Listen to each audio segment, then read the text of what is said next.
Is skin the newly discovered endocrine organ? When you know skin, you know medicine. Now, this is a diagram which we all have been acquainted with since our medical school days.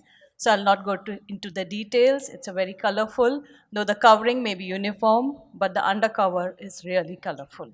So, it's got all the layers of the skin, the epidermis, dermis, the subcutaneous tissue, as well as all the glands which are inside. Now, the endocrine system is made up of 8 major glands, each of which secretes different types of hormones which regulate metabolism, growth and development, tissue function, sexual function, reproduction, sleep, and mood, amongst other things. Needless to say, there is a lot of emphasis on stress and sleep, both which can contribute in a large amount on influencing the endocrine functioning. Now, this slide I would say is the most important of this presentation, the complex endocrine properties of the skin. Now, we all know that there is expression and function of specific hormone receptors.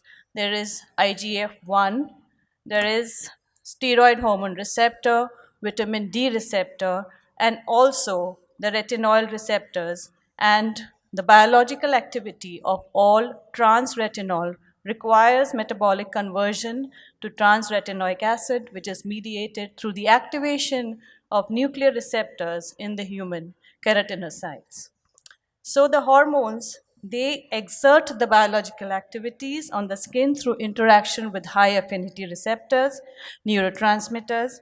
The skin metabolizes the hormones to activate, regulate metabolism, and inactivate the hormones. The different skin populations act in a coordinated manner, indicating endocrine autonomy of the skin. Then we have various manifestations of endocrine disorders which are clinically evident and find expression on the skin.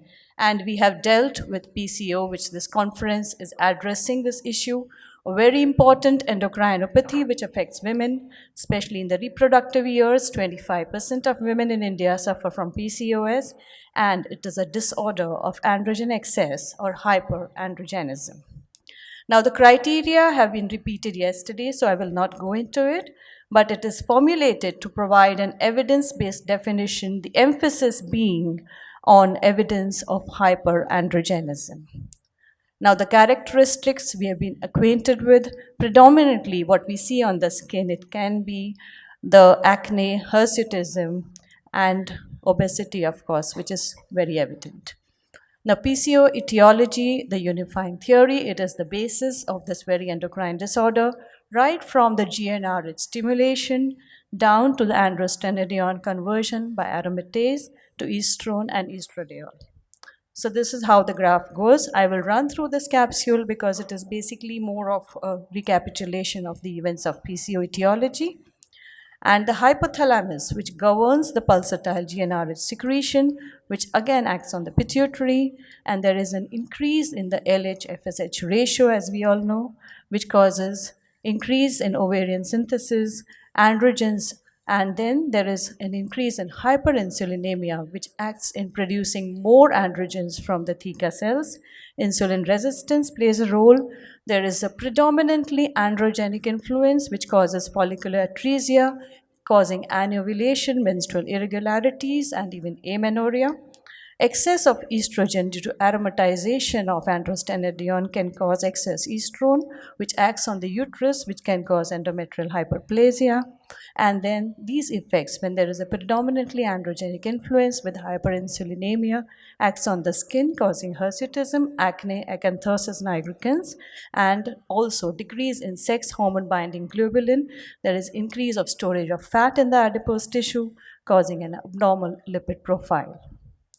Now, obesity, PCOS, Cushing's syndrome, they act the dysfunctional receptors, insulin receptor antibodies, and other defects in insulin metabolism, causing insulin resistance, hyperinsulinemia, decrease in sex hormone binding globulins, increased in the free insulin-like growth factor 1, and increase in insulin growth factor 1 receptor activation, which acts on the keratinocytes, and there is a fibroblast proliferation causing acanthosis nigricans.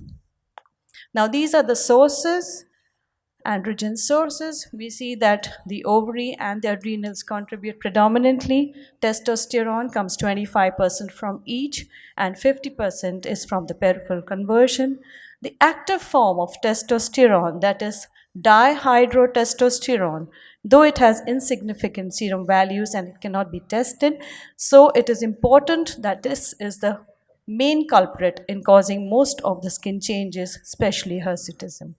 And 50% androstenedione, 90% DHE, and 100% DHEAS from the adrenals.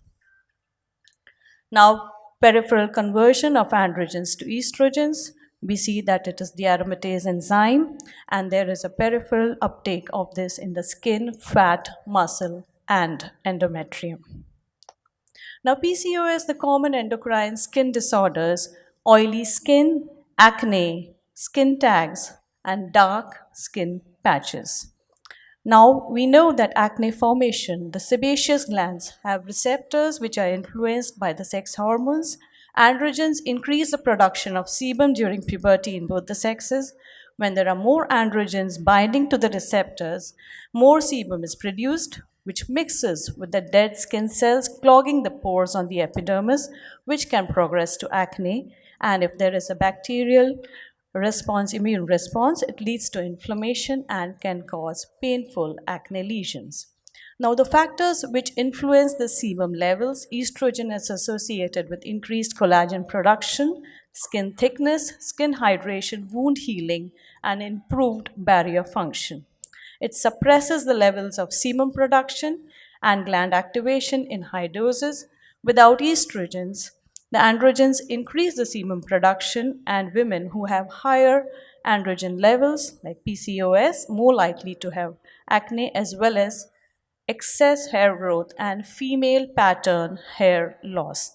Of course, there are other factors like genetics, diet, seasonal changes, excessive sun exposure, overuse or misuse of skincare products.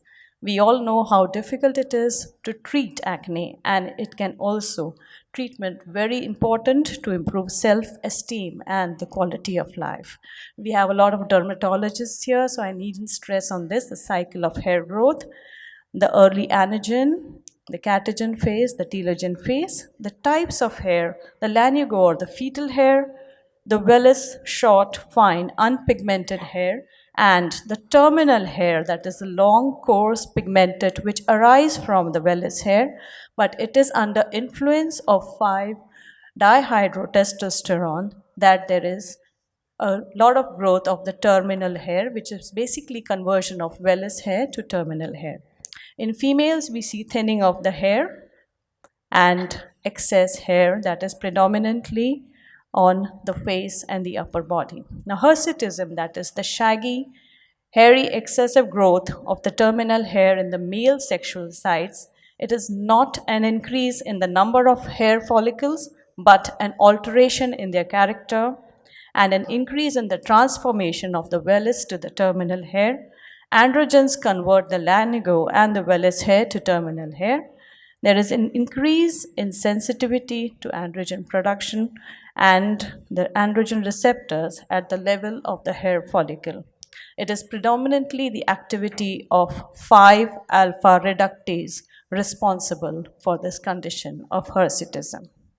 Now, effects of hyperinsulinemia, we see there is a decrease in the binding proteins, unbound androgens increase, they reduce the good cholesterol, that is HDL cholesterol. Risk for PCOS, we see that insulin resistance, it can be as high as 50%, acanthosis nigricans, and when there is androgen excess, hirsutism, we see 80% of PCOS having this, acne in 25% of PCOS, and androgenic alopecia in 10% of PCOS.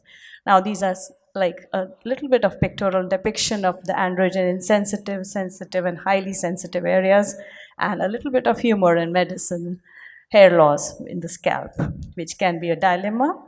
Now, clinical evaluation of hirsutism, we do measure the 17 OHP levels, we do the estimation of testosterone, and we also have to rule out CAH and Cushing's syndrome, which is very important in these cases. The main mechanism lies conversion of testosterone to dihydrotestosterone by 5-alpha reductase isoenzymes. The two types are predominantly present in the sebaceous glands and the hair follicles. Now, these are the dilemmas and treatment modalities. And vitamin D, I would not be completing my presentation if I don't stress on this. That has endocrine, paracrine, and autocrine functions. Now, this is a slide on vitamin D synthesis in the skin from the precursor 7-dehydrocholesterol to pre-vitamin D to vitamin D and the active form, that is calcitriol. So we have this slide showing the synthesis of vitamin D and the vitamin D metabolism.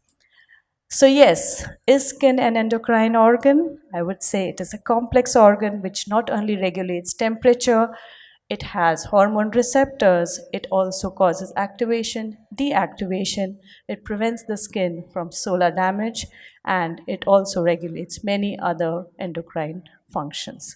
So it is an endocrine organ, and what better way to say thank you to the skin from deep within. So this is the gynecologist, our way of saying thank you to the skin.